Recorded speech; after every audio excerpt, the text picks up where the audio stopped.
अभ्यासू म्हणजेच माजी मंत्री आदरणीय सतीशजी उर्फ सांगली जिल्हा काँग्रेस कमिटीच्या वतीनं आयोजित आजचा कार्यक्रम सर्वांनी बसायचं आहे खाली। आमचे सहकारी लहान बंधू विश्वजित कदम यांचा वाढदिवस।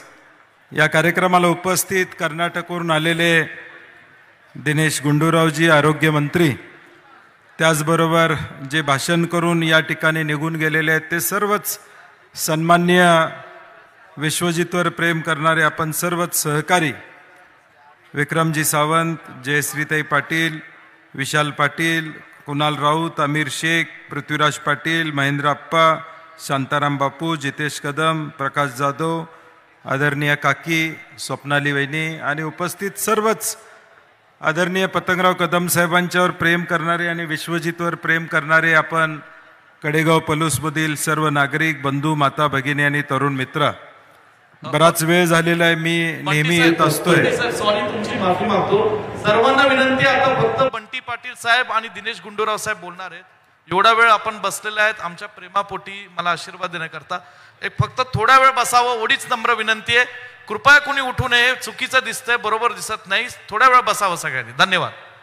सन्माननीय व्यासपीठ आणि जमलेले सर्वच बंधू भगिनी आणि तरुण मित्र, मी नेहमीच कडेगाव पलूसला अनेक कार्यक्रमाच्या निमित्ताने येत असतो, परंतु आज विश्वजितच्या वाढदिवसानिमित्तानं येण्याची संधी जिल्हा काँग्रेस कमिटीनं प्रामुख्यानं दिली आणि अत्यंत चांगला निर्णय वाढदिवस करण्याचा, कारण की ज्या कर्तृत्वान नेत्यानं आपल्या कडेगाव पलूसमधून जाऊन देशभर काय नाव कमवलंय याची जाणीव लोकांना या कार्यक्रमाच्या निमित्तानं निश्चितपणे होत असेल।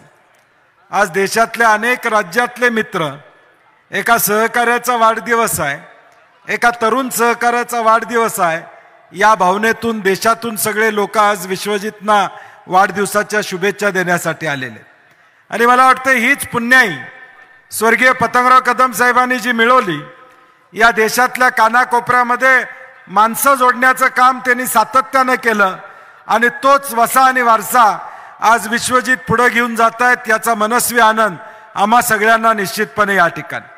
जी चित्रफीत आपण पहिल्यांदा बघितली, मग पुराचं संकट असू दे, दुष्काळ असू दे, पाण्याचा प्रश्न असू दे किंवा कुठलाही या मतदारसंघातला विषय असू दे, आदरणीय पतंगराव साहेब गेल्यानंतर या मतदारसंघाला पोरकं वाटणार नाही, हा मतदारसंघ पोरका राहणार नाही, ही 100% जबाबदारी विश्वजितनं घेतलेली आहे। हे आपल्या सगळ्यांना कामाच्या माध्यमातून दिसून आले। हे 100% विश्वजितनं हे धनुष्यबाण पेललेलं आहे, हे गेल्या 2-3 वर्षाच्या कामाच्या रूपातून आपण बघतोय आणि हे कामाचं रूप असंच पुढं आकाराला नेण्याचं काम येणाऱ्या भविष्यकाळात तुम्हाला आम्हाला सर्वांना या ठिकाणी करावं लागणार। आदरणीय कदम साहेबांचं नातं आपल्याशी सगळ्यांचं होतं, महाराष्ट्राचं होतं, देशाचं या ठिकाणी होतं, एक वेगळ्या पद्धतीचं व्यक्तिमत्व। आम्ही आज देखील अनेकदा त्यांच्याबद्दल चर्चा करत असतो, त्यांच्याबरोबर बोलत असतो, एक मनापासून प्रेम करणारं व्यक्तिमत्व आणि म्हणून आज विश्वजित त्यांच्या पावलावर पाऊल टाकून या मतदारसंघाचा भलं करत असताना राज्याचं नेतृत्व करण्याचा प्रयत्न सातत्याने या ठिकाणी करतात। मी ज्यावेळी अनेकदा फिरत असतो, नागपूरच्या अधिवेशनाला आम्ही जातो, नागपूरमध्ये 100-200 मंडळी विश्वजितच्या स्वागताला आलेले असतात। आम्ही एअरपोर्टला बाहेर आलो की आम्ही म्हणतो ही गर्दी कुणाची आहे, तर ही विश्वजित कदमांच्या स्वागताला आलेली गर्दी आहे। हे आम्ही नागपूरमध्ये देखील बघतो। हे जे काय मैत्रीचं जाळं, हे काय जाळं विणलेलं आहे, हे सोपं नाही। आज आपण शेजारच्याचं काय चाललंय एवढं विचारायला आपल्याला वेळ मिळत नाही, इथं मात्र महाराष्ट्रातल्या कानाकोपऱ्यातल्या कार्यकर्त्याला बळ देण्याचं काम विश्वजितने सातत्याने केलेलं आहे आणि म्हणून या चांगल्या नेतृत्वाला वाढदिवसाला शुभेच्छा देत असताना तुमच्या सगळ्या मंडळींचा आशीर्वाद, तुमचं प्रेम येणाऱ्या भविष्यकाळात सातत्यानं विश्वजितच्या पाठीशी ठेवावं ही आमची विनंती असणार। आता येणाऱ्या 1-2 महिन्यामध्ये एक वेगळं वातावरण या राज्यामध्ये होईल, देशामध्ये होईल। लोकसभेच्या निवडणुका सुरू झालेल्या आहेत, त्याचा आता रणधुमाळी सुरू होईल। या सगळ्या रणधुमाळीमध्ये हा जो काय कडेगाव पलूस मतदारसंघ आहे, हा काँग्रेसच्या विचाराचा मतदारसंघ आहे, पुरोगामी विचाराचा मतदारसंघ आहे, यशवंतराव चव्हाण साहेबांच्या विचाराचा मतदारसंघ आहे, पतंगराव कदम साहेबांच्या विचाराचा हा जिल्हा आहे, ही भूमिका येणाऱ्या भविष्यकाळात आपल्याला कायमपणे ठेवायला लागेल. पुढच्या 10-15 महिन्याभरामध्ये अनेक विषय या देशामध्ये येतील. 2000 रुपये शेतकऱ्याच्या खात्यामध्ये जमा व्हायला लागलेत. राहिलेले आता एकाच वेळी 5-6 हजार रुपये जमा होतील. हे जमा होताना मात्र DAPचा दर काय होता आणि खताचं आज 45 किलोचं पोतं 40 किलोवर 266 रुपयाला झालेलं आहे, हे विसरून आपल्याला या ठिकाणी चालणार. एका बाजूला आपल्या एका खिशातनं पैसे काढून घेतले जातात आणि दुसऱ्या बाजूला 2000 आले म्हणून आम्ही टिमकी वाजवायची, हे थांबवण्याची गरज येणाऱ्या भविष्य काळात असणार. आणि म्हणून पुढच्या काळात येणाऱ्या दोन महिन्यामध्ये या योजनांच्या माध्यमातून आलेला निधी हा आमच्याच खिशातून नेलेला आहे, हे शेतकऱ्यांनी लक्षात ठेवणं ही काळाची गरज असणार. आणि म्हणून या सगळ्या बाबतीत माझी तरुण मुलांना देखील, आमच्या तरुण सहकार्यांना विनंती आहे. मी नेहमी सांगत आलेलो आहे, 2014ची निवडणूक ही फेसबुकवर झाली, 2019ची निवडणूक ही व्हॉट्सअपवर झाली, 2024ची निवडणूक ही इंस्टाग्राम आणि युट्यूबवर होणार आहे. ही इंस्टाग्राम आणि युट्यूबवर होणार आहे, याच्यावर आपलं प्रभुत्व असणं गरजेचं आहे. निश्चितपणे अक्षय कुमार, सलमान खानचे रील्स बघा, परंतु विश्वजित कदमांचे पण रील्स टाका, एवढी माझी विनंती असणार. एवढी माझी विनंती तुम्हाला निश्चितपणे असणार आहे, कारण की हेच माध्यम असणार आहे 2024च्या निवडणुकीचं लोकांच्या पर्यंत पोहोचण्याचं, तरुणांच्या पर्यंत पोहोचण्याचं, युवकांच्या पर्यंत पोहोचण्याचं, युवतींच्या पर्यंत पोहोचण्याचं हेच माध्यम येणाऱ्या भविष्यकाळात असणार आहे. आणि म्हणून या माध्यमावर जास्तीत जास्तपणे पुरोगामी विचार, काँग्रेसचा विचार पुढे घेऊन जायची जबाबदारी आपल्याला या ठिकाणी घ्यावी लागेल. छत्रपती शिवाजी महाराजांचं अरबी समुद्रातलं स्मारकाचं भूमिपूजन होऊन आता 5-6 वर्ष झाली, स्मारक काय अजून या ठिकाणी झालं नाही. हे सगळे विषय बाजूला ठेवून वेगळ्या विषयावर या देशातलं वातावरण घेऊन जाण्याचा प्रयत्न पुढच्या 6-8 महिन्यामध्ये होण्याची शक्यता नाकारता येत नाही. आणि म्हणून लोकसभा ही आपल्याला विधानसभेची दृष्टीने महत्वाची असणार आहे. लोकसभेला काय होतंय, विधानसभेला आम्ही आहोत हे म्हणून आपल्याला चालणार नाही.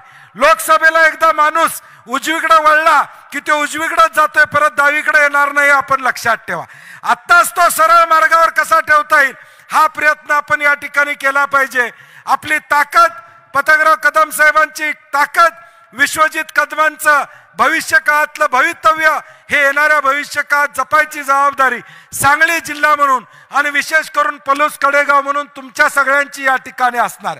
विश्वजितला जपण्याचं काम करत असताना येणाऱ्या भविष्य काळात एका विचारानं हा मतदारसंघ जातो हे या राज्यामध्ये दाखवून देण्याचं काम येणाऱ्या भविष्य काळात करावं अशी माझी आपल्याला अपेक्षा असणार आहे.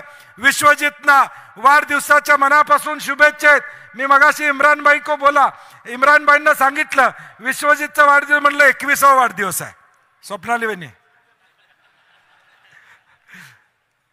वय सांगत नाही, म्हणलं विश्वजित, म्हणलं 21वा वाढदिवस आहे.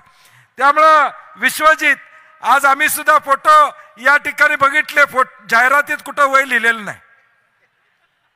आज हा एक तरुण सहकारी, महाराष्ट्रामध्ये अनेकांना हवाहवासं वाटणारं नेतृत्व, म्हणजे सगळेच आम्ही काल सुद्धा व्हिडिओ कॉन्फरन्सिंग होती सगळ्या आमदारांची राज्यातल्या, सगळे विश्वजित ज्यावेळी जॉईन झाले सगळे चालू झाले वाढदिवसाच्या शुभेच्छा, वाढदिवसाच्या शुभेच्छा.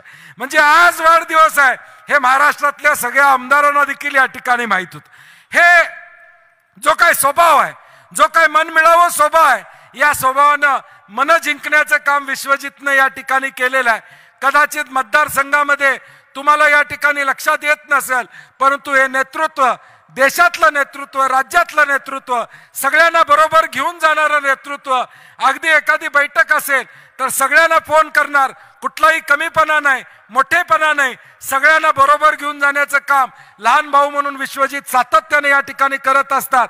आणि म्हणून मला आनंद आहे की आज वाढदिवसाच्या निमित्तानं अत्यंत एक चांगला कार्यक्रम, कन्हैया कुमार असतील, इम्रान प्रतापगडी असतील, सगळे देशातले त्यांचे मित्र आज कार्यक्रमाला आले. आम्हाला देखील आनंद आहे की आज आमच्यातला एक तरुण एवढ्या मोठ्या पदावर एवढ्या मोठी झेप या ठिकाणी घेतोय. मनापासून वाढदिवसाच्या विश्वजित कदमांना कोल्हापूरच्या वतीनं शाहू महाराजांच्या भूमीतून मनापासून शुभेच्छा देतो आणि माझे 2 शब्द संपवतो. जय हिंद, जय महाराष्ट्र. माननीय आमदार सतेज उर्फ बंटी पाटील साहेब, खूप खूप धन्यवाद. आणि आता यानंतर